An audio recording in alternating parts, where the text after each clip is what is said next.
Good. That was a lot quicker than I thought, but yeah. No. I said I said I was going to knock it down a fair bit. I think the whole 2-minute countdown's a little bit long. So you're like, for fuck's sake.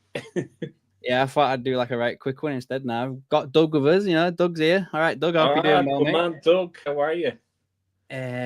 So yeah, I guess what I'm, how you been, Sean? It's going to be a quiet show, I think, today, is it not? It's the last time we spoke, which was yesterday. Yeah, good. I mean, our Facebook page is doing fantastic. It's up to 3,000 followers. So thanks a million for everyone that has followed and liked it. And we'd ask every single one of them to subscribe to the channel, which would be fantastic. And obviously join our other social media platforms. We're also on Instagram, where we've got 200 followers. So that's all good. But yeah, plenty of stuff to talk about, and not one contract at all signed. So it's all good. It's all gravy. It's always the same, mate. It'll always be the same until it's done and dusted, in it. So end of the day, we can't do any more than we already are, I guess. So I mean, I guess.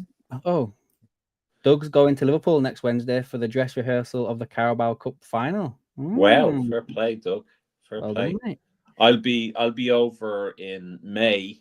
Hopefully, there's Cranky. All right, Cranky JD. All right, Cranky JD, mate. I'll be over in May for the final game. I don't have tickets to the final game. I'll probably stumble into some pub in Anfield, and then hopefully the next day, parade. Otherwise, it's going to be a fairly costly affair, but I've got the flights and everything booked. I have the hotel booked, so I can't back out of it now. So I'm looking forward to it. So hopefully we'll have some silverware to parade about the place. Fingers crossed. No, all being well, yeah, all being well, mate. Everyone, make sure you're hitting that like button on your way in, guys, and obviously subscribing if you are new. I just want to give you all a heads up. I did put out like a schedule as well for the week, which I'm going to do going forward, so you guys know what's planned on the channel for the week ahead. I am currently working on a video that's a lot more work than I kind of thought it was going to be. So proud of Adam. So proud. It's the video I've been teasing you all about, like what I would do this summer, and yeah, it's opened up a few kind of worms for me, to be fair, Sean. We'll discuss it on here actually when I get into it, see what you get your opinions on it. But yeah, it's over 45 minutes long, guys. So I hope you all appreciate it and everything like that. I'm gonna finish editing it after this. I've literally just jumped straight on this after editing it for like an hour, and I am. If I actually load, where am I up to? I just told you, I'm 14 minutes into a 45-minute edit, guys. and his face isn't red from the lighting at the background. It's from like literally the frustration of editing it. So yeah. Fair play to Adam. Guys, give it a watch. I haven't seen it yet, but I will be seeing it before it's released, which is good. And of course, I'll be critiquing it and making sure that it's on form. But I reckon it should be a peach of a video. And of course, your feedback is always appreciated. Yeah, of course. Like, that's what it's all about. Like, I want people's feedback. Like, do you like it? Do you want more of it? It ain't going to be a thing I do all the time, guys, if it's taking me this long to do it. But if there's a topic that, it's worth doing, I'll do it. And maybe this is something I'll do for the summer window every so often as well. Like, this could be something that I revise and everything. So let's just wait and see, I guess. But other than that, I guess we got Gav with us as well. I've just seen Gav's comment here. Evening, guys. Adam, you have finished it before Hughes' contract started. I will have this finished tonight, Gavin. I am not going to bed until I've done it. Guaranteed. One other thing as well, there will be a members live stream tomorrow with me and Thee. We're going to be discussing a few things of Seano's past and stuff like that. So you're not getting all of me past now, fairness. Something we did with I did with Martin yesterday, which is already live for the members now. So that will be going live for the rest of you all that are not members Sunday this weekend, I think. That's when that'll be going live. So then, I guess, Seano, I want to pick your brain on some of this stuff that I've sussed out today because it's fresh. It's at the front of my mind. So I want to see what your opinion is of it. So in the video at the beginning, I mentioned something around the fact that we may go into this summer with a homegrown quota issue around people that are leaving, people think is going to leave. So I don't know, like basically what it is if you were to look at the players that Liverpool have registered for the homegrown quota this season, you're looking at Tom Hill, Trent, who I think we can all pretty much say is going to Real Madrid, Joe Gomez, who got a question mark about his future, Kelleher, question mark about his future, the other goalkeeper, Jaros, whose contract expires at the end of this season, Tyler Morton, who, again, question marks. He was going to leave in January if a decent offer came in for him. Who else was there? Curtis Jones, Harvey Elliott. They're the ones that they've registered. Now, having looked at it a little bit more, Sean, since I spoke to you, we could obviously register Kwanzaa as one. He would go down as one. But if we were to say lose Tyler Morton, Trent, Kelleher, Gomez, we would be left with Elliott, Jones, Kwanzaa. So with 3 of what, and we need 8, right? 7 or 8, yeah, I can't remember. I mean, I can't remember as well if Connor Bradley would even class as one just yet, due to his age. And I think the Stefan Bajcetic as well, he may class as one, but it may be a year too soon as well for that. So I don't know. What's your thoughts on that? I mean, just a little teaser, guys. One of the players that I recommend Liverpool sign is to help with the quota, basically, in the video that's coming out on Thursday. But yeah, what do you think, Seano?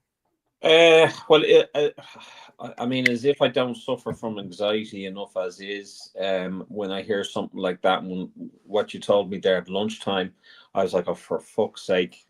You know, I mean, a build-up is difficult enough, but when you're dealing with a build-up with Moneyball policies, you know, sell to buy, that's very difficult. And then when you have to, you know, reach a certain quota on top of that, you're going to get a lot of excuses, a lot of reasons why we couldn't do this, this, and this.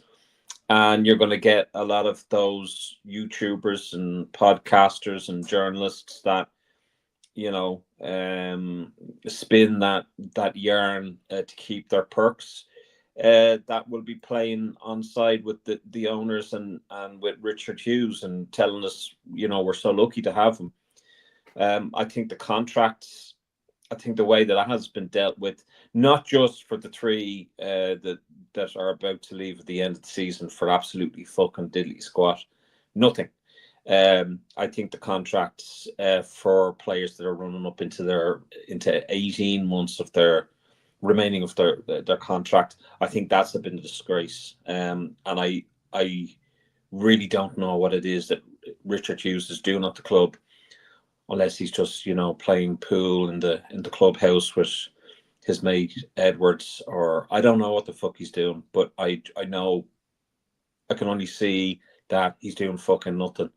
And, you know, people say, oh, well, you know, there's a lot of stuff in the background that, you know, I get that. But something should be happening. Something should be made public. And I don't believe that any of these people have signed contracts and are withholding that information because it doesn't look bad for the person that doesn't. I don't believe in any of that.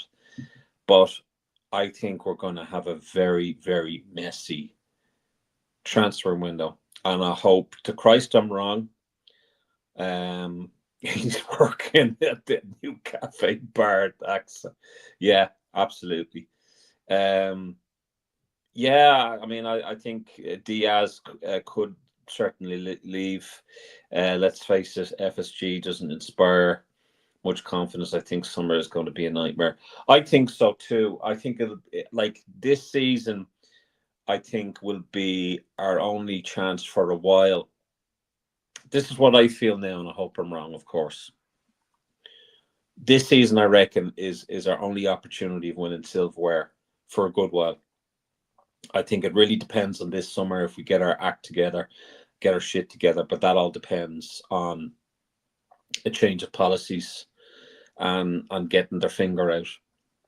So that's what I'm worried about. I mean, and I've gone scratching my leg. Sorry.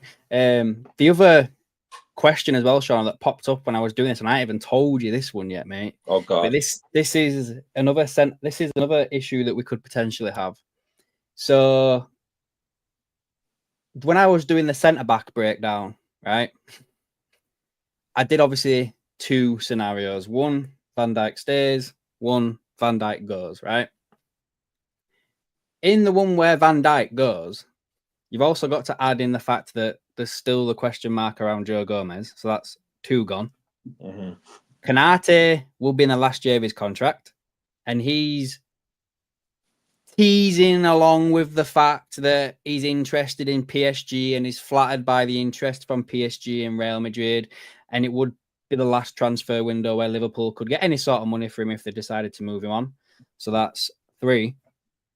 So when I looked at it, I was like, we could, again, as Cranky JD says there, in a nightmare situation, which I don't think it will happen. I don't think all 3 of them will go. Oh, no. But in a nightmare situation, we could be going into next season with Kwanzaa as the only centre-back that would still be left from this season.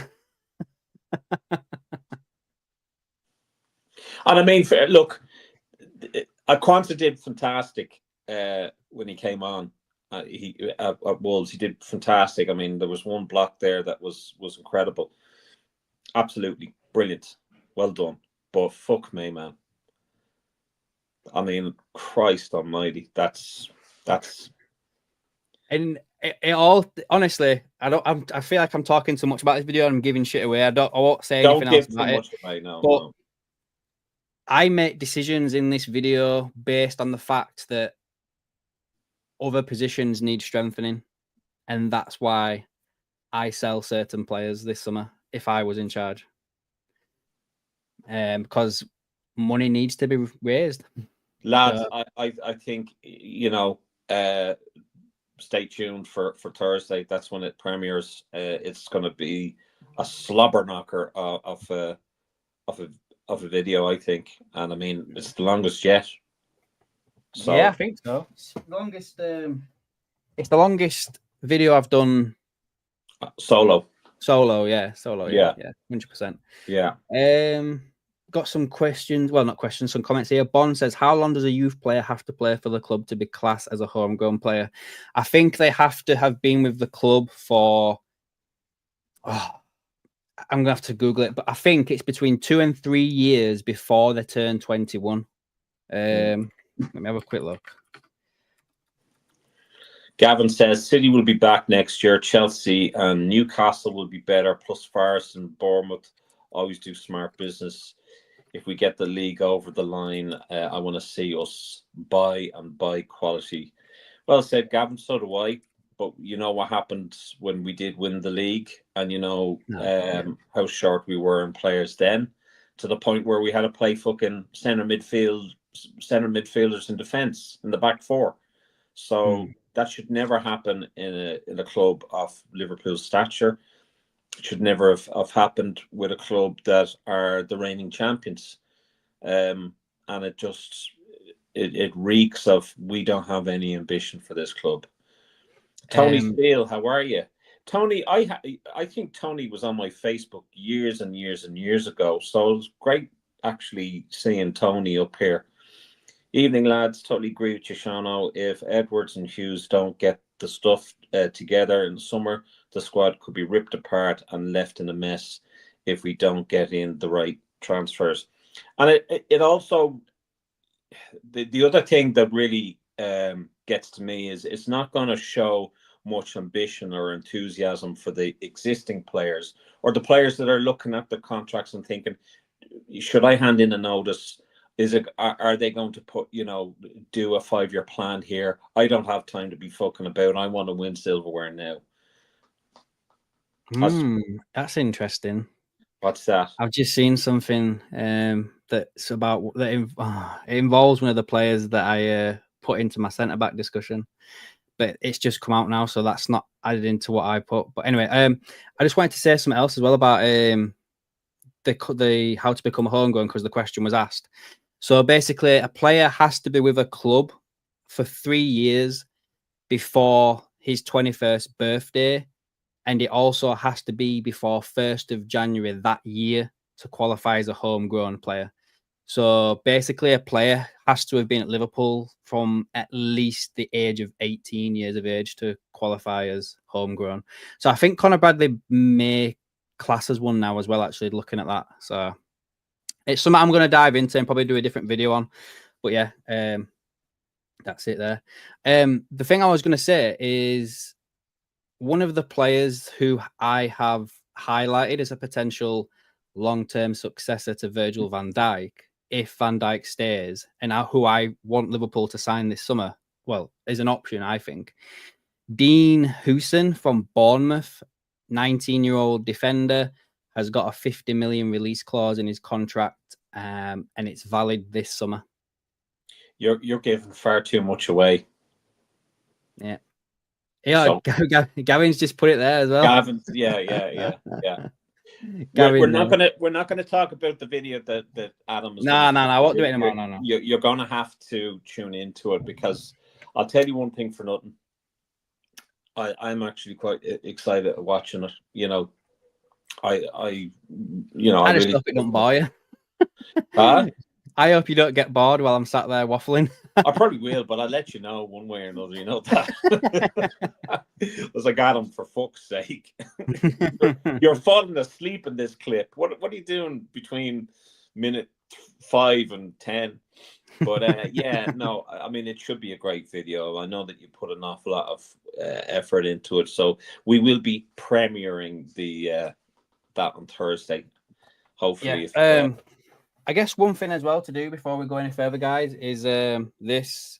We do a members giveaway every month. Well, on the 1st of the month. And for the 1st of March, I'm giving away this.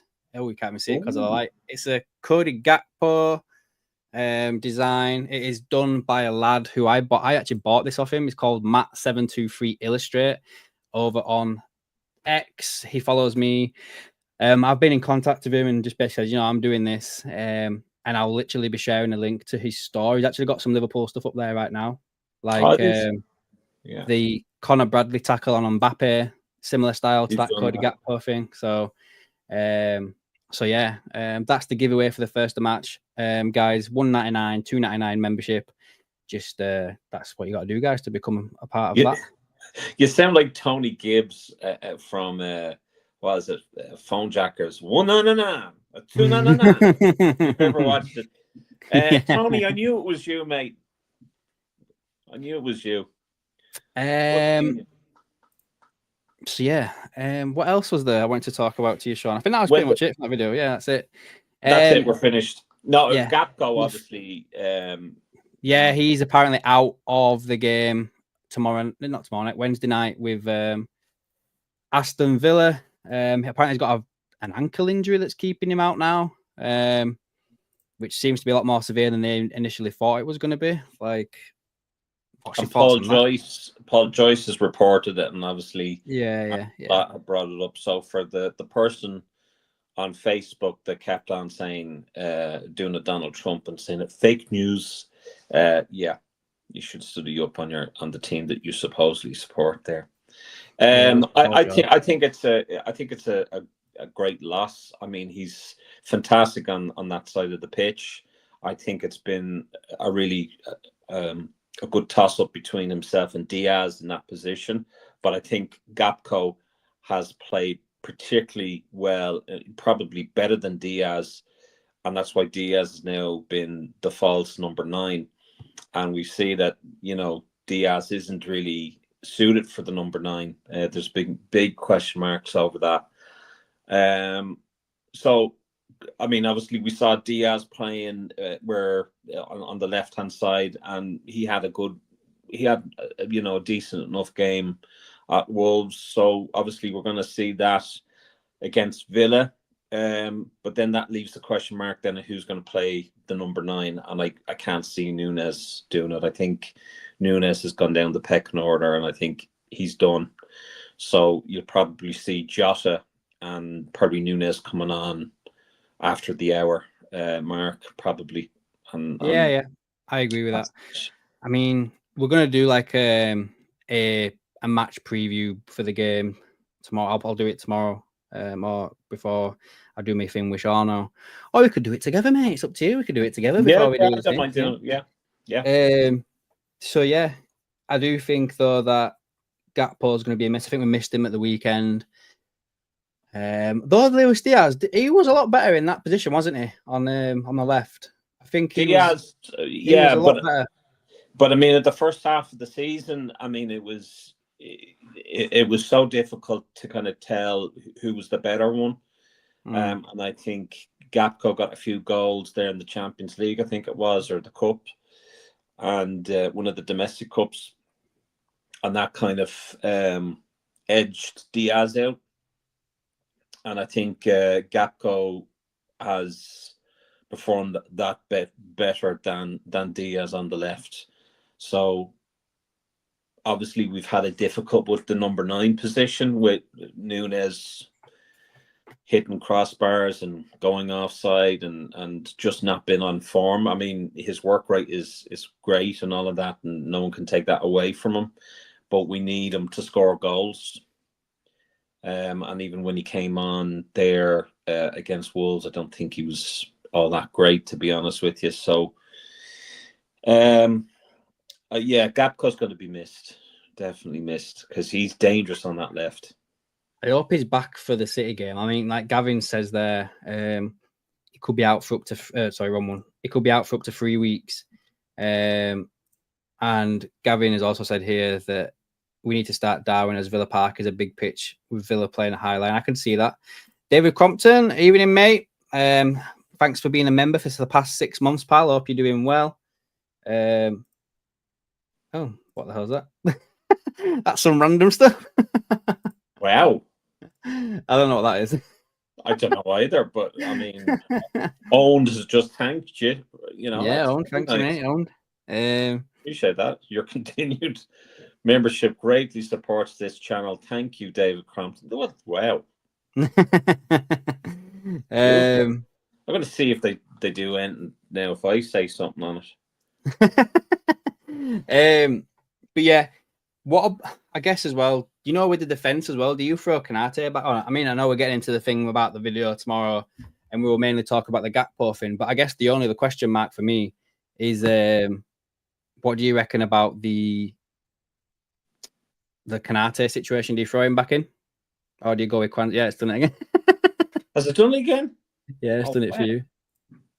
Sorry, I totally did not hear that question, because I was seeing if Owen was going to thank me. So sorry, what was the question again? Do you throw Konate back in, or do you start Kwanzaa?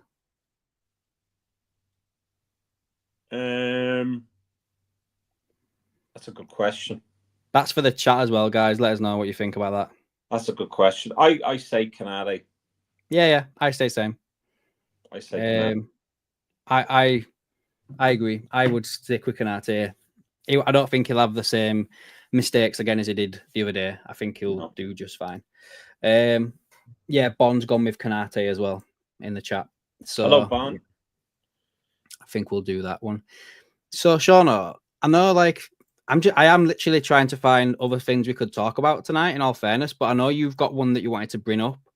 And I'm not gonna lie, Seano, I have not had a chance to look because I have been busy with. No, I just saw. Actually, Seano, before we go any further, mate. Sorry, mate. We do have another thing to talk about. The ticket prices have been frozen. Yeah. For next year. Yeah. It's the 8th time in the past 10 seasons that Liverpool has frozen its ticket prices. Adult general admission tickets at Anfield will continue to cost between £9 and £61, with the price of an adult season ticket ranging from £713 to £904. The price freeze means that the cheapest COP match ticket is £39 and the most expensive is £45. And this is the same price as when FSG took over in 2010. As well as the adult tickets being remaining the same, junior tickets will continue to be frozen at £9 for the 10th consecutive season. A statement from the club reads as the following: alongside meaningful engagement with the supporters board, and a survey was sent out to 500,000 Liverpool supporters last October using the club's ticketing database, asking for their views on a number of ticketing related topics. I think I actually got that, to be fair. Over 62,000 fans responded, and access to tickets and the online purchasing processes were highlighted as the primary concerns by the majority of supporters. The club will therefore start discussions with its supporters board on developing a range of ticketing policies changes during next season and beyond. The supporters board was established in 2022, giving the fans representation at board level. It consists of 10 Spirit of Shankly committee members plus 6 of other representatives drawn from other fan organisations covering the interest of Liverpool's diverse global fan base. Spirit of Shankly have made a statement saying, after presenting ways to increase revenue and including thorough ticketing, this decision is ultimately a positive step and recognition of the supporters' concerns about the rising cost of attending matches. Through meaningful engagement between the club and the supporters board, we made it clear that any increase would have a negative impact upon loyal supporters and undermine the traditions and culture of our club.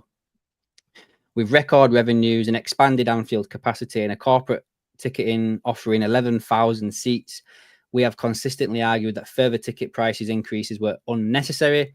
This freeze is progress, but our fight for fairer ticketing, lower prices, and the preservation of football culture continues. Now that's that. So I'll get you to have what you say. I want to say about that, but after you said what you said, I instantly started thinking two things when this came out. So go on, I'll hand it over. I don't know what those two things are, but I'd like to find out before I say anything. All right, go on then. So the first two things that popped in my head when that came out was, we've been saying there's going to be some good news coming ever since the January transfer window shut. Yeah. So that's one. Yeah. And then the second one was, we ain't going to get much money to spend in summer then. Dick. So, look, I'm going to look at, for a change, positive. I think it's positive. I think, the likes of Gareth Roberts has spoken out quite a lot. He's been doing the circuit quite a lot. I would have been critical of Anfield Rap and some of the stuff that he said, and fine, and I've taken him up wrong on a few occasions. He's taken me up wrong on a few occasions, and that's fine.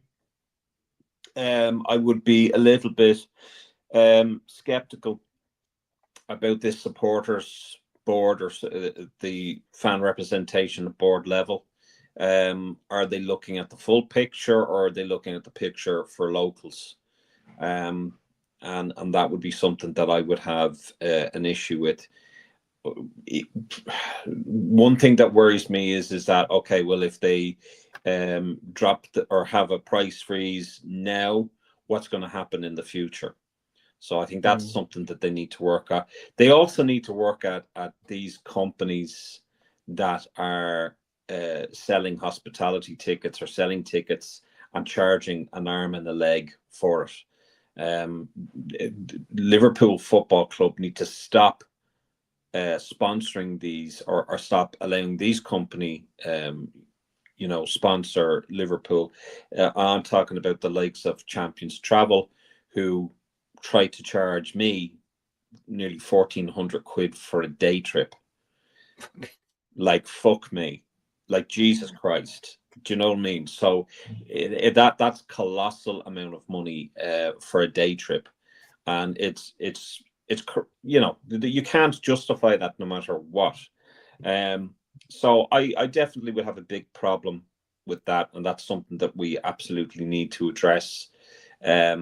Whether that's going to be addressed by Spirit of Shankly, I don't know, because personally, I think I'm not really on board Spirit of Shankly. I used to be a member.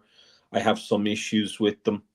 have some issues with some of the stuff that came out a few years back, and yet they talk about other things and act like as if I have a bit of an issue with Spirit of Shankly, and again, if people are in that union to do good and do right, then that's fair enough. That's the bare minimum that you do in general as a human. But they need to look at it from a global scale. The fans that have been ripped off. That leads me nicely into, and I don't know whether I can bring this up now, but certainly the other thing that I had just let me just briefly touch on these here, mate. So, okay, David also said that he'd throw Konate straight back in with Van Dijk. Copite Callum has said that he would go Alisson, Bradley, 100%. Bradley for me, Konate, Van Dijk, Shimikas, Maka, Gravenberch, Jones, Diaz, Nunes, Salah. I wouldn't put Nunes. I could see Jones coming in this game. You rest in Szoboszlai for Man City. Give Szoboszlai maybe 20 minutes towards end of game or something. Yeah, good shout, Callum. Gavin says FSG and the fanboys. And then David also says, that's only good news. Whoop-de-doo. No contracts, no money. This sucks, guys. Sorry, only my opinion. Mate, you're entitled to that opinion over here, mate. 100%. And then Gavin also says that the Spirit of Shankly have their own agenda on certain things, for example, foreign investment, like the message I sent them, they just ignored it. And I mean, I would love for someone, from the Spirit of Shankly, especially Garrett Roberts or Robbo Hutton, as he's called, to come on and answer that question. Because when I told him of the experience that one of my friends had when he was a member of Spirit of Shankly, and he expressed his concern to the Spirit of Shankly about these owners, he was told to go and support a local team. And Garrett had said to me, he says, when did this happen? Who said that? If you can't tell me it didn't happen. Okay, well, that's fair enough. But, I mean, there's an example. Gavin had sent a message to Spirit of Shankly. He didn't get one reply. So, if you represent the fans, you represent all or nothing in my eyes. And that's it. That's it. Before you move on to the next bit, Sean, Bon has said the only way it will stop is if fans stop paying, basically, for them day trips. Yeah, well, I mean, I didn't pay for that, believe it or believe it not. We, myself and Baz, had went through Champions Travel. All right, Scott. And we had bought a ticket, what we thought was including ferry, coach, tickets, and ferry and coach back. That was about $395, right? And I thought, this is great, brilliant. It's a bit pricey, but I thought that was great. We're getting over there, brilliant. And it turned out that we had to pay €1,000 more for a coach and a ferry. Disgraceful, mate. So we went to the port. We went to the one at reception. She helped us out a great deal. She actually went to the bother of going to another company, another coach company, and say, can these lads travel with you? And they actually got us to do that. So fair play to them. All right, Martin, you big woman's blouse, you. Sorry, mate. Yeah, I wouldn't pay $1,400 for a fucking day trip. Are you kidding? Nah. I mean, it's not so bad for me. Like, obviously, I don't live in Liverpool, but I don't live too far away. It's like, if I get the train, it's like an hour and 45. If it's a drive, it's an hour and a half, whatever, maybe about the same. So it's not too bad, to be fair. But I guess the other topic you wanted to bring up, Sean, and you did ask me to do some research, and I didn't do it because I was busy doing the 45-minute video. So I'm going to hand it over to you regarding this, but there is rumblings of a potential further expansion of Anfield, and I'll let you lead away with this, Sean. Yeah, so I mean, obviously, Billy Hogan said there a few months back or last year, after the main or the Annie Road was done, that there would be no further expansions. But there is a company called the Isle of Wight that are purchasing houses around Anfield. They've purchased a few around the Copper, a few around the Skerries Road, and they've leased those houses back out.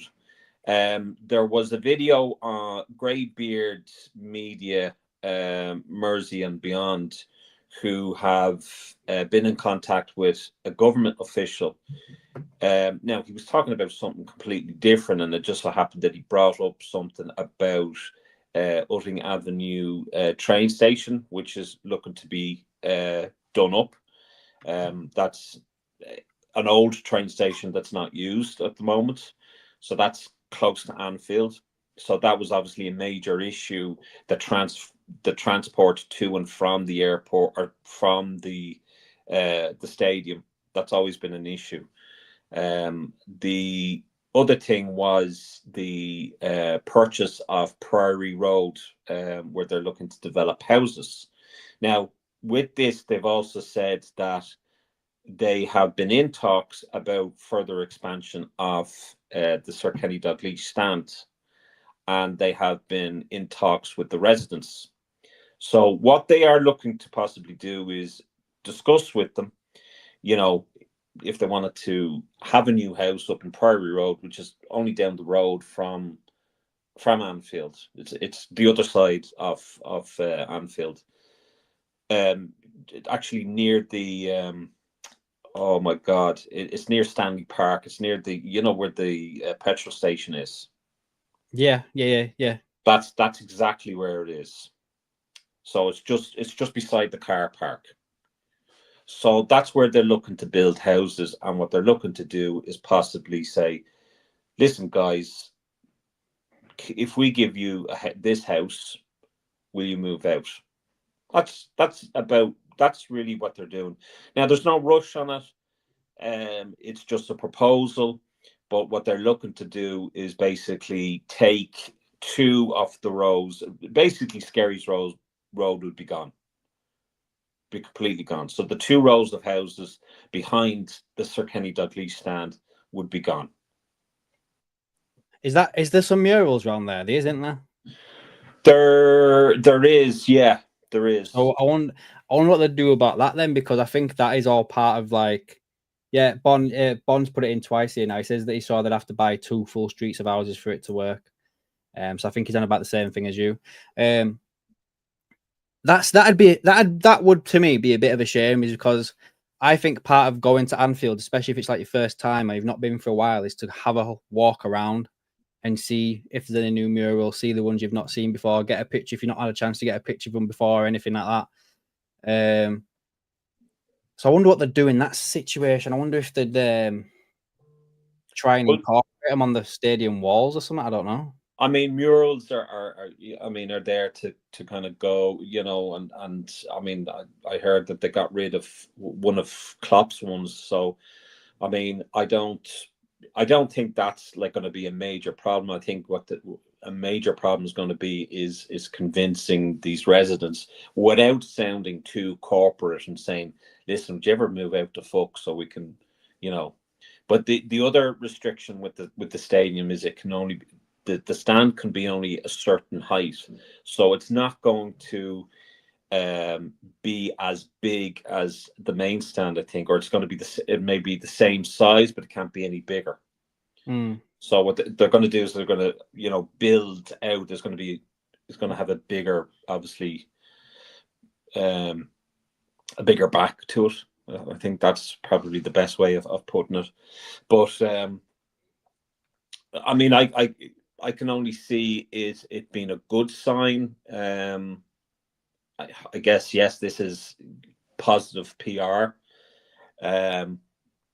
When we're kind of all thinking about the contracts and whatnot, and about the team itself, it is going to be government funded, from what I know. That's a class LFC top. Thank you, Scott. Yeah, there you go. Yeah, thank you, man. That's from the Liverpool site there. So there you go. But yeah, I mean that's the plan. And obviously, if they do that, then there is potential of, because I think that across the road, Isle of Wight have bought over a few houses there too.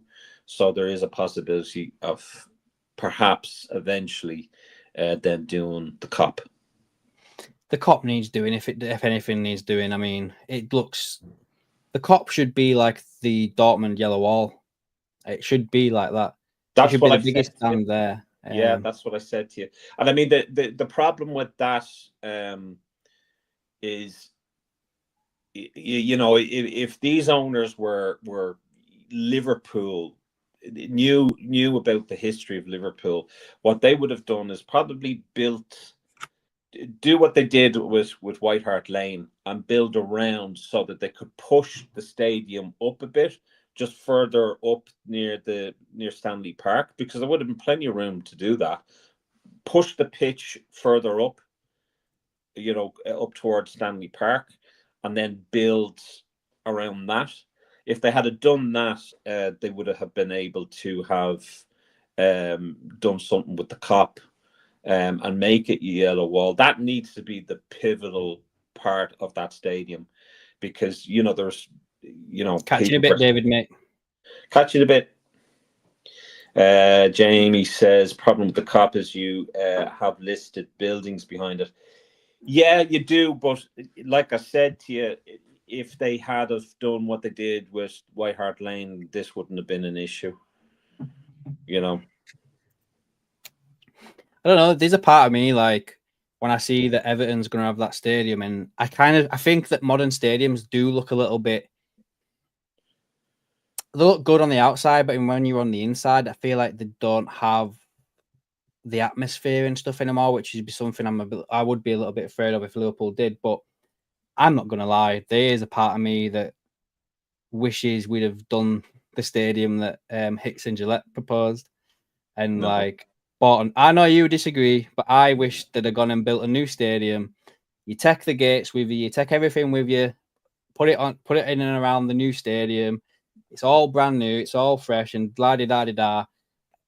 And I think over time it would have just gone back to what Anfield was. I mean, it's just, I don't know. That's probably an opinion that most Liverpool fans don't have, but it's mine, and I'm happy to be wrong. And I'm happy to tell you that you're wrong. I personally, I wouldn't want to see Liverpool moving from Anfield. I think Anfield is where the soul is. And I think when you see clubs that have left their home ground, it's taken them a long, long time to get that. I mean, Main Road with Man City, they've never been able to kind of replicate that atmosphere. You know, the same with Upton Park and West Ham. They haven't been able to do it. Highbury and Arsenal, they haven't really fully do it. Yeah, I agree. When you look at what they've done with White Hart Lane, they have a fantastic atmosphere and a fantastic stadium, and yet they've managed to hold on to that. So I believe that I believe that that if we can do something with the COP and do something with the Sir Kenny Dalglish stand, I think that would be something else. But less corporate seats. Be more about like the fucking fans, because it's you know, these corporate things is. I have seen. No, I know you're going to say something about that. And but I have seen some people saying is that, and this is just one person's perspective, and it's someone. Who was it now? It's the last that does the paintings. Is it Abigail Rudke? Is that a name? Abigail Rudke? Yeah, is that a name? Brilliant. Yeah. Abigail, she put a tweet out the other day or something, and I swear I think it was her. I may be wrong. And she said something like she was singing "You'll Never Walk Alone," and someone next to her gave her a dirty look because they wanted to watch the game or something. Yeah, something along them lines. Something along them lines. We've heard that before. But you know, like Callum, you should come over to Ireland and go to some of the Liverpool Legend match or the Liverpool Legend gigs that I go to, or go to, you know, a Liverpool Irish group night out and see, you know, the passion of those fans, because I'm sure as fuck not going to have anybody question how passionate and how loyal I am to Liverpool Football Club. No, but I don't think that sing that's my, what I don't think that's what he's saying. I just like I but kind like, but I've no, but I've been without saying it myself, tourists, Sean. Like, I've but been saying it without myself. Like tourists, Anfield is dead you'd though. be Everton. Like You'd be Everton. no, but Anfield is dead now. Like it is. It's not what it used to be at all. It Yeah, only but I mean, it only happens when it's a big game, when it's a Champions League night. Other than that, it's dead. There were games last year when Klopp was in charge, and it was quiet as all. Like it's true. Just be not the fact that he's saying that it's full of tourists. That is not a dig at people that would want to go and are from different cities and everything like that. Like I'm passionate, you're passionate, we all are passionate. But I think what he's saying is it's obvious on maybe it's not coming through on the TV properly anymore. Whether I don't know, but when you're watching it on TV, Anfield for me does not sound as loud as it did when I was a kid. It doesn't. well, I mean that could be a variety of things. Do you know what I mean? But I mean, to suggest that that's down to tourists or down to out of towners. I mean, are you profiling, you know, the people that are coming into coming into the stadium and saying, okay, well, he's Irish, so he's going to be a little louder than the people from the States or from, like, It to could be a me, generational thing, Shauna. It could be a yeah, but generational thing because you're getting there's into kids very much, nowadays, right, where whose attention span yeah. they find it boring sitting there. Like they'll go to say, I've been to Anfield, but there's people that go to these games now and like it's all these studies and everything. Like, I've got stepkids of my own. I see their attention span. If anything's longer than 30 minutes, they ain't interested. That's why I know my 45-minute video that comes out on Thursday is going to do shit. Like, it ain't stupid, you know what I mean? I don't think it's going to be shit, but I think, like, the point that I'm trying to make is that if people are going to make comments like that, and it's borderline xenophobic. I don't give a fuck what anyone says. It's borderline xenophobic when you have these big YouTubers that are going on about the atmosphere of Anfield and saying, "Oh, it's these out of towners, it's these day trippers." Like, fuck them for saying that, because and it really gets on my fucking goat, because I know people. I know I have, you know, I know plenty of people in Ireland that support Liverpool Football Club, and by fuck do they support Liverpool Football Club, that if you said anything like that some of these YouTubers are saying, these big YouTubers that have a far bigger audience than they actually should, that they're coming out and saying something like that, they shouldn't be allowed to do it. In a world where there's cancel culture and you've got to be politically correct and you can't assume this, that, and the fucking other, for someone to come out and say the atmosphere in Anfield is poor because of day trippers and foreigners, that's fucking ridiculous. That's borderline. That is xenophobic. It's racist remark to me. And to me, you know, Liverpool, I live, breathe fucking Liverpool more than noon and night. The first thing that I will do is I will check, you know, what's going on in the news, what's happening with Liverpool. I'll go down, you know, to the pub that I'll go to watch it. If I can get over, I'll get over. If I can get over 2 or 3 times a year, to me that's never enough. But if you want to blame, put a blame on the atmosphere. Look at the fucking people that left in the 87th minute of that Wolves game. Mm-hmm. Were they local? How do we know they weren't? Well, we don't know, and that's something we will never know. Yeah. So for anyone to assume someone's nationality on the basis of whatever their little agenda, and it is an agenda, without a doubt, it is an agenda. To say that it's the day trippers that are ruining it, it's the corporates. Yeah, okay, you're going to get someone from a company that is watching a game and won't know the first thing about football. But is that really going to be part and parcel of the atmosphere? Or are they going to be the only ones responsible for the atmosphere? Because if you're sitting there fucking gawking at someone else and recording someone else and how they're acting at a Liverpool game, then you're part of the fucking problem.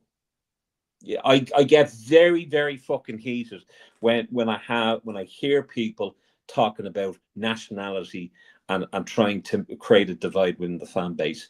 I get very annoyed when people say, "Oh well, you know, we create the songs, we create the banners." I fucking create a banner.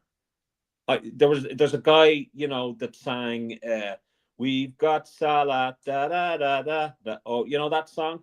That's a Cork man. Fields of Anfield Road is a take on the Fields of Athenry. You know, so for anyone to fucking make out that especially the Irish, you know, I take offense to anyone that brings up nationality. It pisses me the fuck off. I get what you're saying, mate, but I will just say, like, I don't think just because you say it out of towners, it's not a derogative racist remark, in my opinion. I think if you start labeling, no, because I'm an out of towner, but I'm the same nationality as Liverpool, so it's not racist against me. No, but I think you call someone calling you a wall, right, or someone calling you an out of towner. Why? You're a Liverpool fan. That's it. Yeah. Who gives a fuck? Do you know what I mean? I like who's to say? Like, I mean, Martin would be classed as a Martin Towner. A Martin Towner. A Martin Towner, an out of towner. I was wondering, did I actually focus? I was like, did you just say that? Martin Turner. Martin would be guaranteed, or would be classed as an out of towner because he lives in Warrington. Even though he's from Liverpool, he's classed as an out of towner. So I think we should get past that shit. Yeah, I agree, mate. I do agree, but I just wanted to say the last bit. We've got some comments. That wasn't a pop at Callum, by the way, so just so you know that. Yeah. Jamie says here, if they can expand the COP, I don't see an issue. I agree with that one, mate. I think that, I think the COP needs to be. I know you've mentioned listed buildings above about as well, Jamie, but I do think that it just looks supposed to be like obviously the main stand where it sucks the goals in and helps the team win games. And it just looks so out of place now with everything else around it. Barry, we have a massive fan base. We'd sell out 90,000 seats every game at Anfield. I could probably agree with that. Jamie, again, from what he's heard, they would have to build bridges over the road onto the COP, but the council is against it. That'd be interesting, wouldn't it? Barry again saying that we've fallen so far behind United in terms of revenue. With that, I think that's been going on since like the 90s, mate. There's that. Yeah. Bon, if the new stand is built, how big will it be and how many seats will it add? Well, going off how you described it, Seano, if they can only just go so much higher, it's probably going to be an extra 2,500 to 5,000 seats. Like, it's not going to be a lot, is it? With the COP? No, if they were to do the Kenny Dalglish stand. I don't know. But like, I mean, I think anything to further develop and make Anfield what it should be, and to cater for the big waiting list for season tickets, I think it has to be done. There's no way that Liverpool Football Club should be just, you know, I don't know about that, but Baz, I think we'd be all fucking delighted if we had like 120,000 seater. But I think that's not going to happen in our lifetime. You know, I mean, I asked a question on our Facebook a while back. Can you ever see us having to need to move away from Anfield? You know, and a lot of people said no. So they're kind of happy with the size of Anfield at the moment.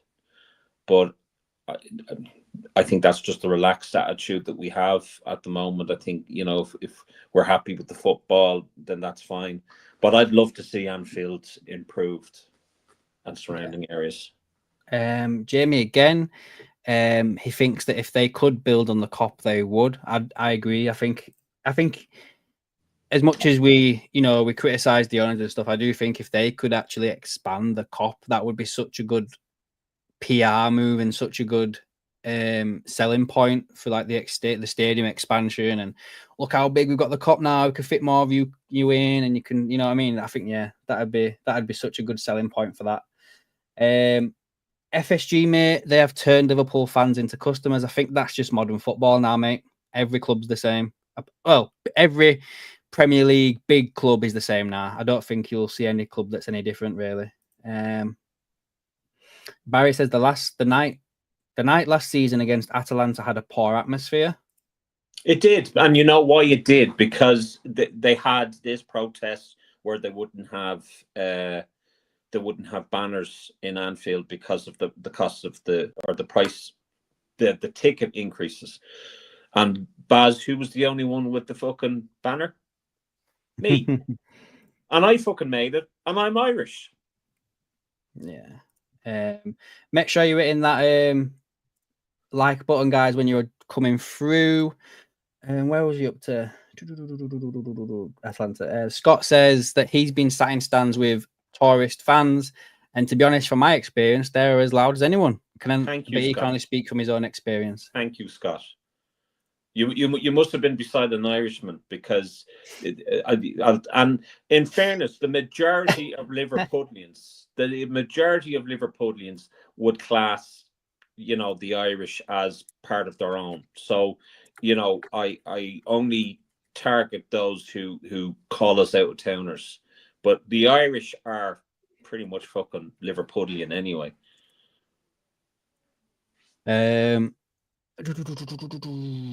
Gary Richards is with us. Talio, Adam, and Seano. And Diaz are finished. The second half was wank. That's a good way of putting it. Yeah, mate. Yeah. Wait and see. Thursday. Wait and see. Martin said that he said this last night. He did. Those of you that are not members, you'll be able to see that video with Martin Sunday evening, I think. No, Sunday morning, I think I'll put it at. Where we spoke about Martin's past and a few things regarding all of Liverpool in and out. So, yeah, you did, mate. We got Stav with us. Evening, mate. Hope you well. Martin reckons that he will guarantee for one day, if it was only people allowed from Liverpool to go to the game, they'd not sell out because they've killed it. Amen. Amen. Stav says, fun facts, 99.9% of all Man City fans are out of towners. So what, one? Copite Callum feel bad for the Evertonians moving into that ground. Same going to happen to them. I think that's in relation to the modern stadium and how atmosphere is lost and everything like that. Yeah, I think so. Tony Steele, he's a Londoner, and I get this crap that I'm not a true LFC fan as I'm not from Liverpool and I've been supporting them since the 70s. I'm 57 this year. Yeah, my mum's been supporting Liverpool. Like, I didn't even, like, the thing is with me, like, I didn't have a choice. Like, I was born and I was wrapped in a Liverpool towel. Like, I didn't have a choice. I didn't even know Leeds had a football team until I got to school. Like, well, I mean, I remember Tony. I remember Tony. I don't know why Tony and myself are no longer on each other's Facebook, but whatever. But I remember his Facebook profile, and Liverpool this, Liverpool that. There wasn't a bigger fan or a greater fan than Tony Steele. And regardless of whether he's from London or not, it makes not a single fucking difference. Not a single fucking difference. We're all Liverpool fans, and at the end of the day, and when you start dividing it into a category, or you're less deserving of a ticket than this person, I think that's when the American owners have won. And guess where the American owners are from? The guess and the hint is in the fucking title. Do you know what I mean? So I get fed up of listening to this utter cock, and people differentiating and saying, oh, well, it's great for these out of towners to come in because they're spending money in the city, and it's great for tourism and all that. But they are still taking our tickets. When Redmen TV, your man Paul Mason was talking about me grabbing a ticket to go to the Legends game, where was he? he was in the Ambassador in Ireland selling the ticket to his fucking gig. So don't talk to me about day trippers and all of that on foreign fans. Yeah. Ricky's joined us. He's just finished coaching. I'm good, mate. As you can tell, Seano is riled up and ready to go. So fucking riled up. It's not even funny. Sorry. Barry meant 12,000, not 120,000. All right. Okay. Sorry, Barry. The overall would be 75,000 after the Sir Kenny Dalglish. That'd be nice, wouldn't it? That'd be nice. FSG out. If I guess that's in relation to your banner. Gavin says that he's telling us that he's from Northern Ireland, and if he ever got to go to a game, I would be singing and chanting on the whole way through. Nobody telling me not to. Damn straight. Club isn't as big without the out of towners, is what Ricky says there, and which I kind of agree with that. But let's get away from this out of towner crap. Let's get away from that, because the only thing, the thing that these people are doing is biting the hand that feeds them. You shouldn't ever look at anything like, oh, they're out of towners, or they're this, or they're that, because that's, it's just wrong. It's just wrong. And to suggest that, well, the atmosphere is shit because of foreigners coming in, that's ridiculous. That's utter cock.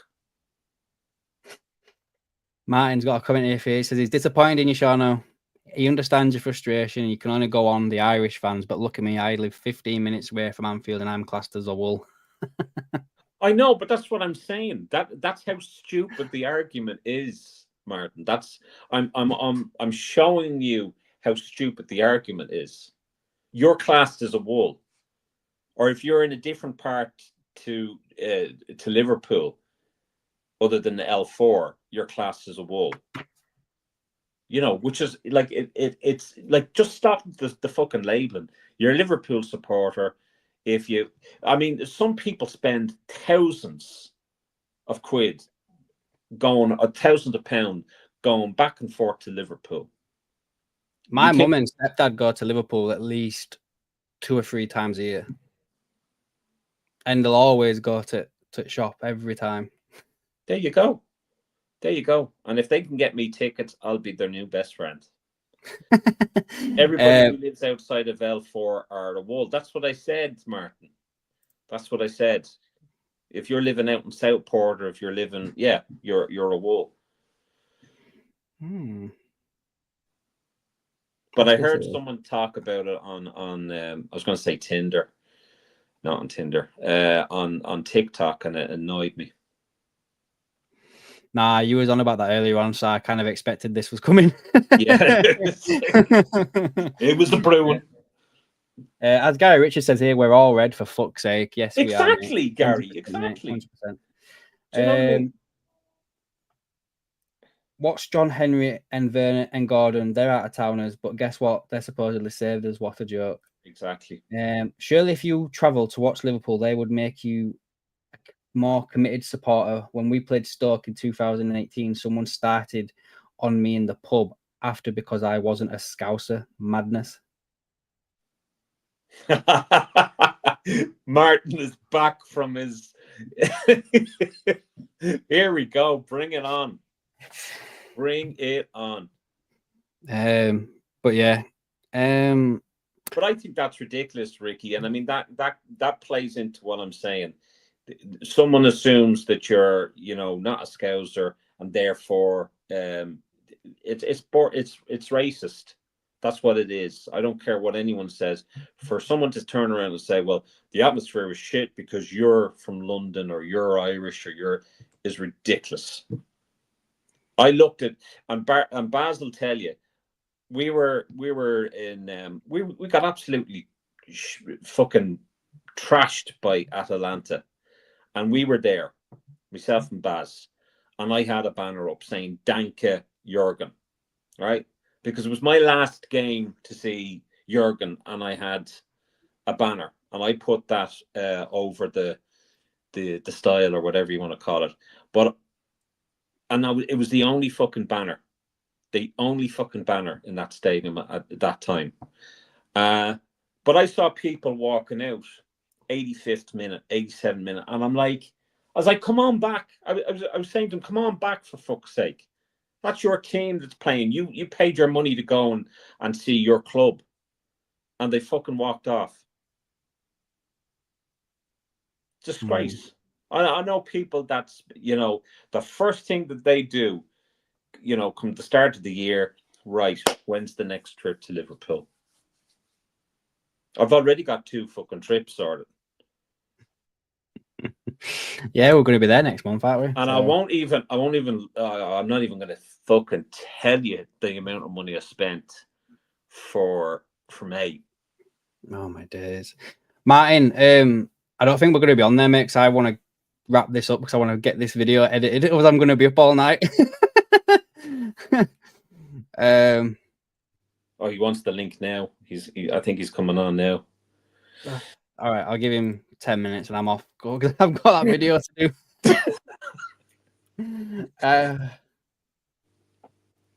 So, what's going to say? FSG out banners sure aren't allowed in the ground, says it all.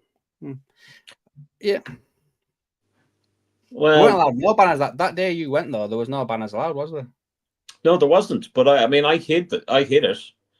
And I brought it out, the dying minutes of the game, and that was it. But there was no banners in the Kop. It looked a sorry sight, to be honest with you. The last. Oh, here we go. There you go. There. I don't. And there's another banner. There's another banner that I made. Thank you very much. Right, I'm only coming on for 2 minutes. That is it, because I just need to put a point across about all this fucking out-of-towners. Yeah. Redmen TV. Yeah? Do them fuckers live in L4? No, they live out at L4. They're fucking out-of-towners as well. The woolly-back pricks. Bye-bye, guys. Is that it? That's it.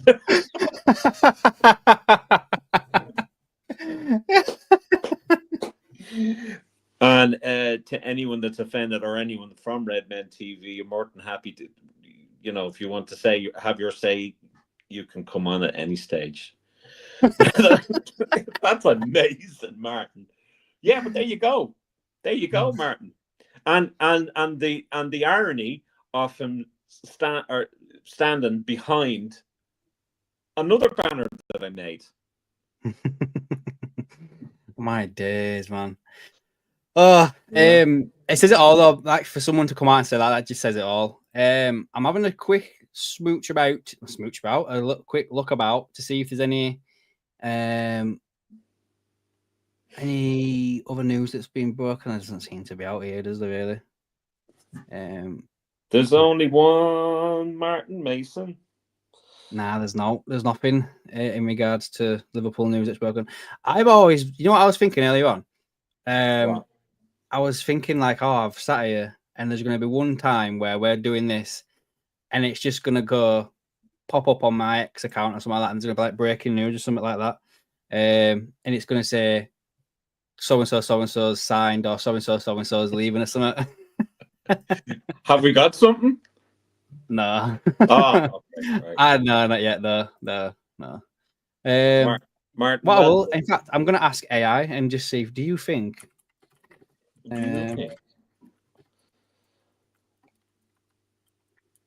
And just while you're doing that, I want to give a big shout out to Copart in Belfast. He's also legend on canvas.co.uk.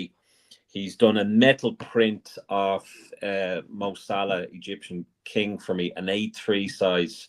So I'm really looking forward to that. So he's down as Fibber Sports Art or Cop Art in Belfast.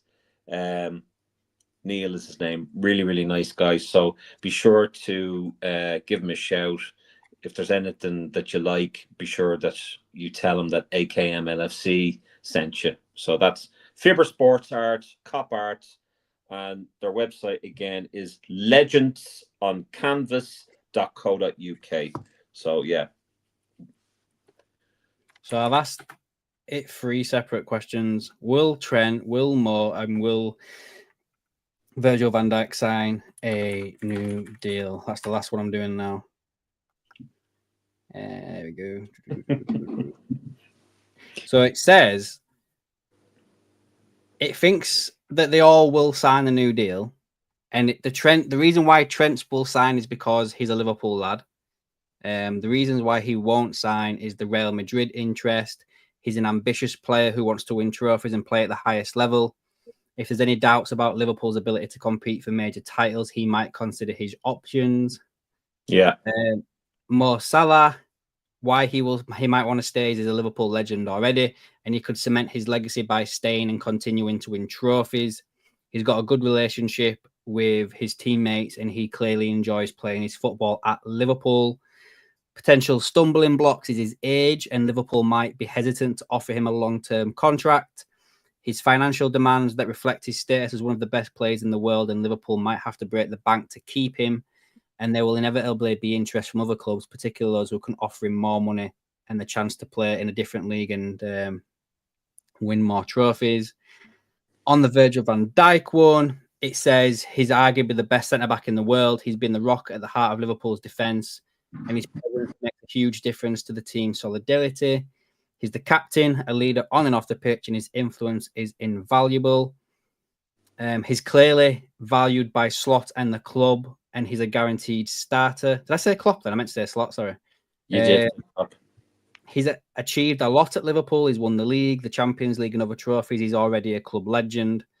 Potential stumbling blocks, again, his age, financial demands, and again, he may get interest from other clubs outside Liverpool. And that's what the AI Gemini reckons.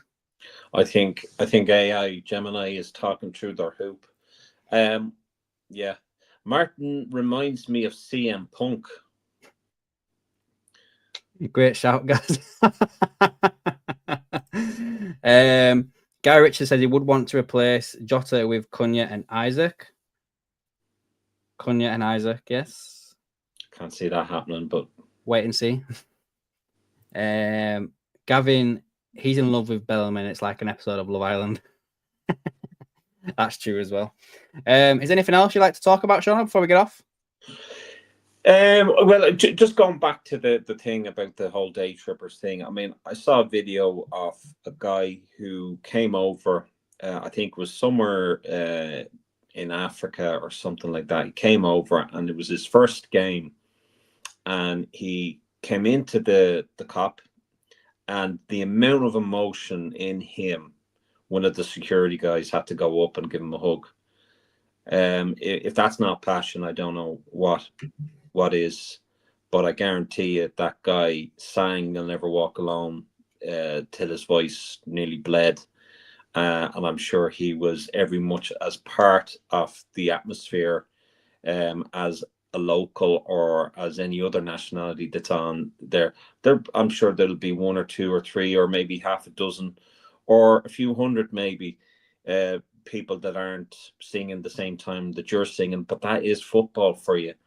And rather than looking at what the atmosphere is and what nationality is singing the loudest, you might want to look at the way football is going, and if that has a contribution to it, like for example VAR and the poor officiating, and you know, the fact that we're all bewildered with, you know, are FSG the right owners, are they not, all that crap, all of that positive PR that's been drilled into you.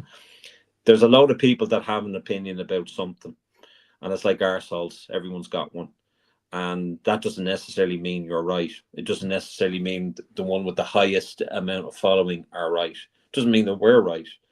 But when you start differentiating, that's when not only have you lost the atmosphere, but you become resentful of your fellow Liverpool supporter.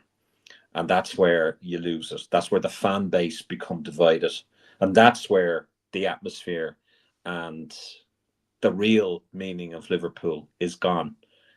You know, no one had an issue with Bill Shankly being Scottish or Paisley. Or Dalglish. Or Dalglish, or Rafa Benitez, or Jurgen Klopp. No one had an issue with that, with the different nationalities that have played for this club. For me, the reason why I supported Liverpool Football Club was John Aldridge. Whoa! That's for tomorrow. What's tomorrow? And remember yes. Don't be going any further with that. Whoa. Okay. Sorry to ruin your speech there, but you were doing something. You were talking well. As like Scott said, that's a beautifully put there, Sean. It was, but you're talking about stuff you're going to be talking about again tomorrow. I'll ask Jamie about that picture he's got of Trent and Bellingham. Ricky, I'll ask him. Gavin's going to DM me about Isaac before Thursday. That's fine, mate. I've done the video already. I filmed it today. So anything you send me, I'm not going back and redoing it, mate. but yeah, send it across, mate. I'll give my thoughts on it. About that. Gary Richards, would you start Núñez in the next 2 games? No. I think he starts against Villa. I do. I think he starts against Villa. You can't risk Jota. You can't. He's made of glass, that lad. If he plays against Villa after just playing against Wolves, he'll be out for the rest of the season. And then we've just done that one already. So yeah, I'd start Núñez, and then I would rather play Núñez against Villa and then Jota against City. That's what I would rather do. And I also think as well that we need to be very careful what we think we may do against City, because these new players they've brought in, they are clicking already. And I am already worried about Mamouche against Trent. I am already worried about Mamouche against Trent. But I guess we'll have to wait and see what happens there. But anyway, so guys, go on, can mate. I just make one last point, okay, and a little bit of positivity? Newcastle are the only side in Premier League history who have failed to win the title after having a lead of 7 or more points after 25 games. So that was Newcastle 95-96. I'd love it if we bet them. I'd love it if you remember that. So, you know, it's all to play for. Arsenal, can you see them dropping points? Probably. But that we still need to do our part and not throw it away. So that's my take on it. Mate. So guys, the plan for tomorrow is there will be a match preview of the Aston Villa game. It may be me, it may be Seano as well. We both may be there. Might even do that live as well, actually. I'll have to wait and see. And then we've got the one-on-one live stream with me and Seano at 7 o'clock for the members. I am not even going to put a time scale on how long that may go on for, guys. I was on for over an hour and a bit with Martin last night. Double that. I think I'm going to be on this till about midnight. So yeah, double that shit, man. Double that shit. So we've got that to do for tomorrow, guys. So yeah, we've got a couple of bit of content for you out for tomorrow. But yeah, other than that, guys, that's it from me. That's it from Seano. Ricky, I wouldn't start Núñez, but could be good in terms of running in behind them and then pushing their back line back. They've got a lot of injuries in defence. Exactly, mate. And I think I would trust Jota more against City than I would Núñez, because you need to take the chances when you get them. So, and also Ricky also just adds that video with Martin was class. I enjoyed doing it. Yeah, I mean, Martin. A lot of people don't know this about Martin, and I won't delve too much into it because obviously I'll be talking about that tomorrow night. But an awful lot of people don't realise how genuine Martin is, and how much of a softy that he is. But he's a fucking good mate, and man. I can't go into it. I can't tell you the contents of my birthday card, and the birthday card was a fucking link.